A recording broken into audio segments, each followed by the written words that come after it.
guys, it's me Majesty, and welcome back to the next part of my art study series.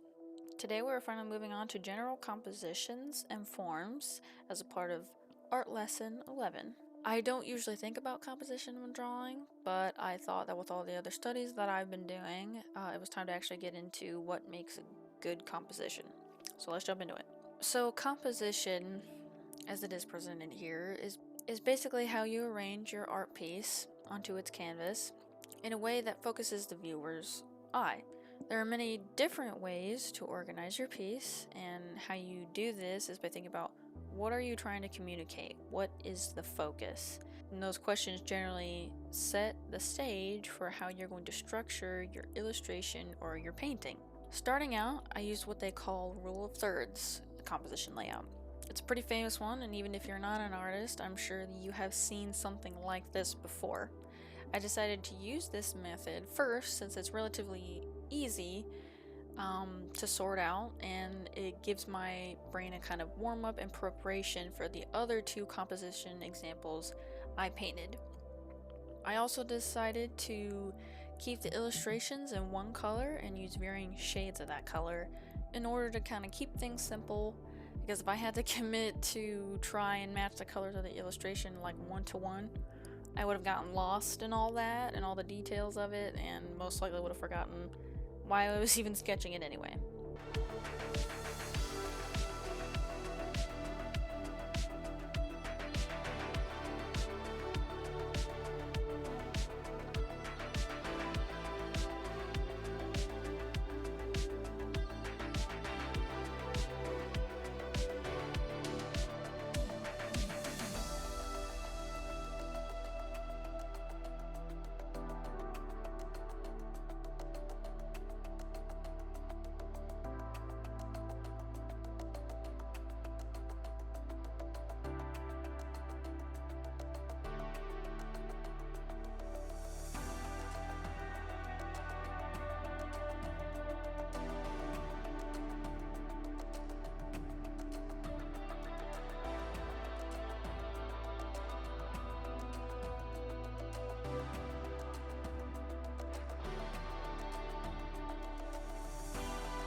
This composition form is called the golden spiral, and I used a fairly famous example for this one, The Great Wave by Katsushika Hokusai.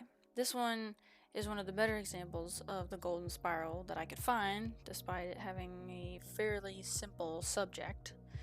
This also has a box shape that's similar to rule of thirds, but unlike rule of thirds, the golden spiral has a specific focal point right about where the curve of the wave is near the center. The spiral guides the eye exactly where the main subject of the piece is, which makes kind of everything else around it secondary.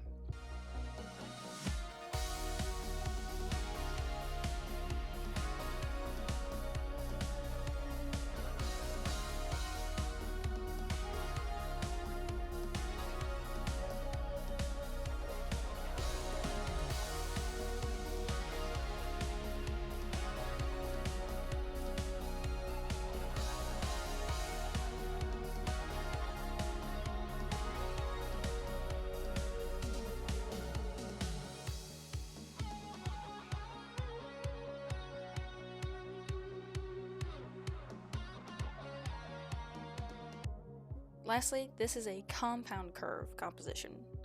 This example was painted by Samuel Erp Art from the website Steemit, if I'm pronouncing that right. The compound curve is shaped like an S, directing the eye from the lower edge of the piece to the top, just off center. The labeled box is where most of the focus is, but the arrows really tell you where you are naturally looking based on the shapes, colors, and overall details of the subject.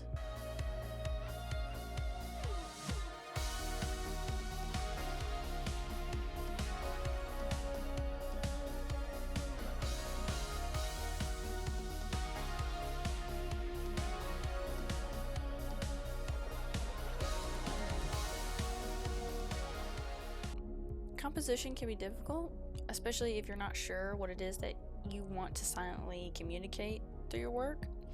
But you use composition whether you realize it or not whenever you start a new project. And much like anything else, it takes practice to get it right.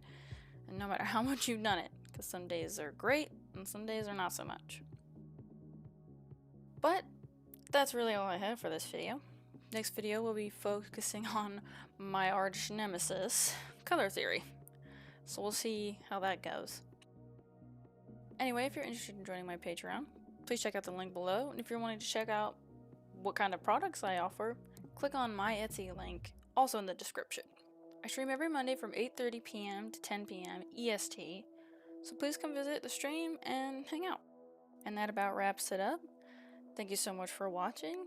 Have a great day, and may God bless you. See ya!